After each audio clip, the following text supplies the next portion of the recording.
As the snow melts and everything gets mucky and muddy, the arrival of spring is marked with the age-old tradition of a good spring clean.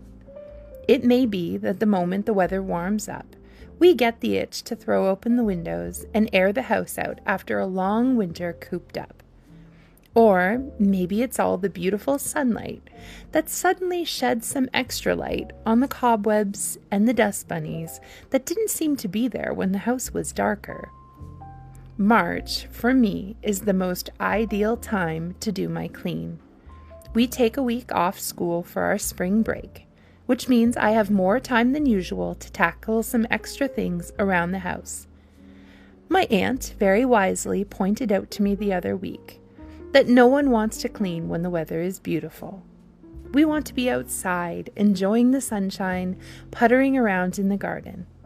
Here in Nova Scotia, weather-wise, March is still a bit of a mess.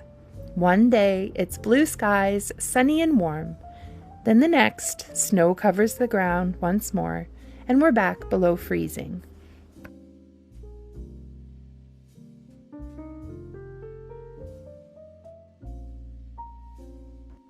When I'm cleaning, I don't use anything particularly special cleaner-wise, but I do find that cleaning is much more enjoyable to me when what I'm using looks and smells pretty.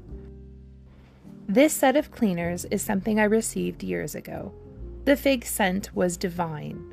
I liked the bottles so much, especially the boys' bathroom one, which, as a mother of 4 boys, always makes me smile, that I've just kept them and refilled them. A while ago, I realized that I could replace most of my cleaning products with just a few basic things. Most things get wiped down with soap and water or dusted with a lamb's wool or feather duster. I have a basic surface spray that's just water, Dr. Bronner's organic soap, and a few drops of an essential oil for a scent. I'm partial to rosemary or geranium.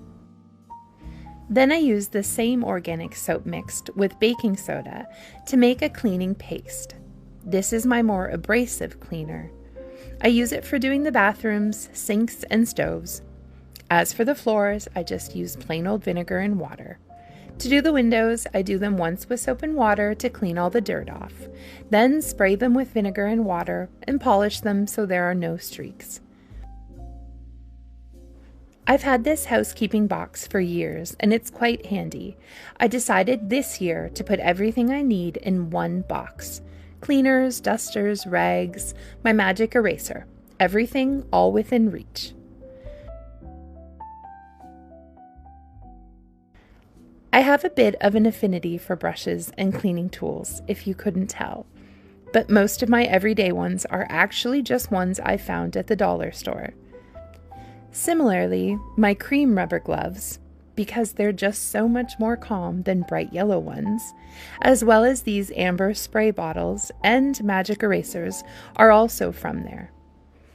I don't always do my clean the same way each year. Sometimes I follow an in-depth, month-long plan and do a really deep purge. Other years, I just putter away and do what I can each day.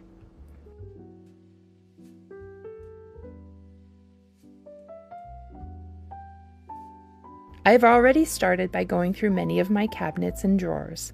I've been trying to spend a half hour or so tackling a few each day. It's much less daunting this way, and then most of my week will be spent doing actual cleaning. When I do my drawers and things, my main goal is to get everything tidy again. But I do like to take out anything I haven't used over the past year to donate. I also keep a running list of anything I need to stock up on. I like to use baskets for different kinds of storage, and I like things to be pretty and functional.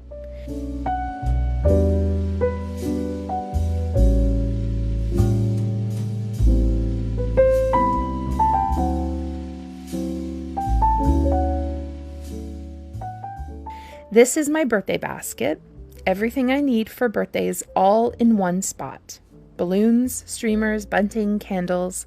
And yes, I like everything to be neutral. We actually don't go crazy for birthdays. The boys pick their favorite meal and I make a cake, but my husband and I always decorate the night before so that when they wake up, it feels extra special.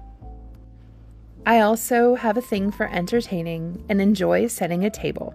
So in the dining room, I have a few drawers with napkins, tablecloths, chargers. I like to keep things fairly coordinated so that I can use them with each other and come up with different schemes.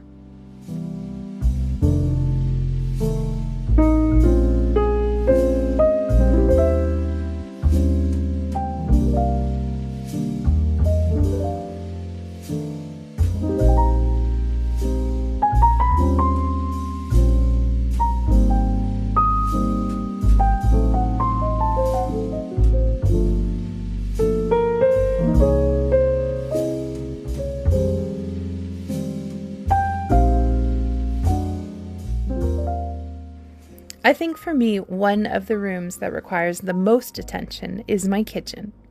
I go through my cupboards, emptying everything out, and then wipe everything down. I throw away anything that's outdated or add anything that needs to be restocked to my list.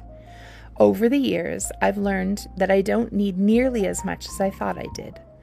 All of these organization bits are things I've found from Ikea. I love these baskets for keeping my random pantry bits together and tidy. Things like muffin liners, cake decorating tools, less frequently used ingredients.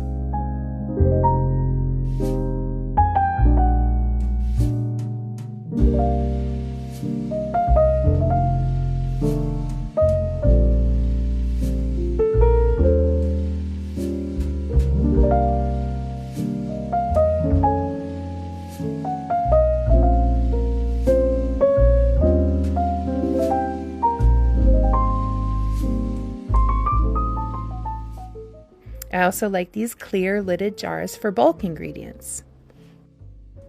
These Lazy Susans were also inspired by Ask Charlie, another YouTuber who I watched who organized her pantry beautifully and provided much inspiration.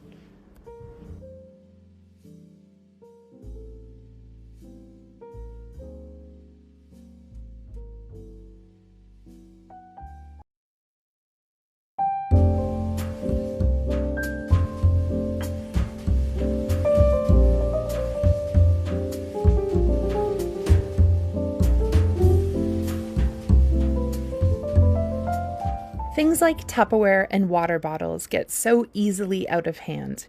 When we moved, I got rid of most of my Tupperware. I kept one basic glass set that I love, just a few sizes for leftovers and lunch things for my husband. I also have a collection of old classic Tupperware that I've thrifted, really only large size containers. As a family of 6, if I'm storing cookies or other baked goods, or packing food for all of us on a rare time when we go out, I need significant storage, so these work perfectly. My dish set is partially my original wedding china, and partially the same pattern my mom thrifted for me and gave for Christmas. I do have a few mugs, as we're all avid tea drinkers, and all have our own preferred mugs. Mine tend to rotate seasonally. Everyone's mug fits my aesthetic, except one person, my husband, who I think keeps the most obnoxious mug just to keep my cupboard from looking perfect.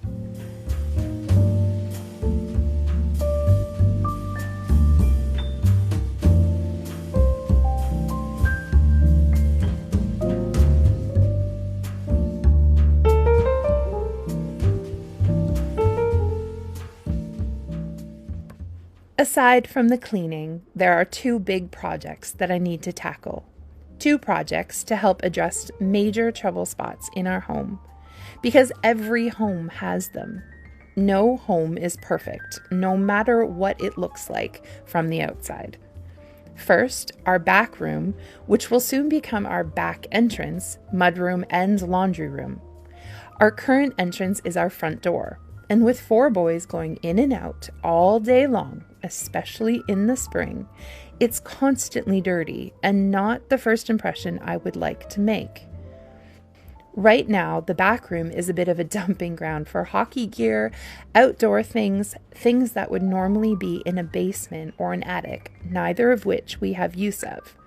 The other is my back staircase that leads from the kitchen up to our bedroom. It's a very small nook, but until we do any major kitchen renovation below and turn this into an ensuite, I think it would make a perfect little office. For now, it's storage. I've come to realize most people have spaces like this. Even Martha Stewart did. A place that kind of collects random things and needs to be purged every now and then. Homes aren't meant to be perfect. Ours is very much lived in, hence the need for a good clean.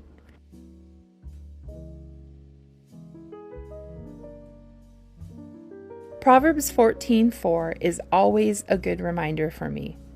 Where no ox are, the crib is clean, but much increase is by the strength of the ox.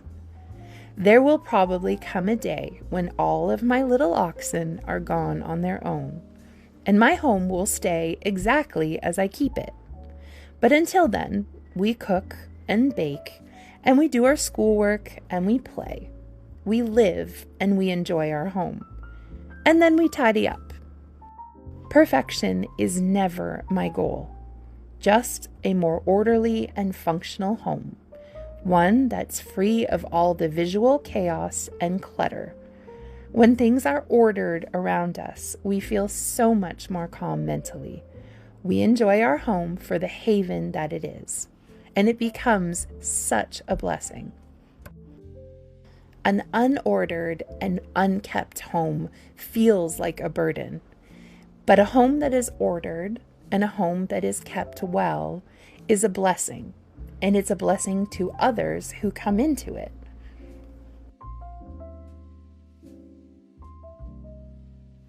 When I know I'll be spending a significant amount of time tackling something like spring cleaning, I like to have something to look forward to at the end. Sometimes, if it's a Saturday and the guys are at hockey, it's girl dinner alone and something I enjoy watching that no one else does. Sometimes it's a long soak and then a tea and my book. But whatever it is, having something to look forward to at the end always helps keep me motivated until I'm finished.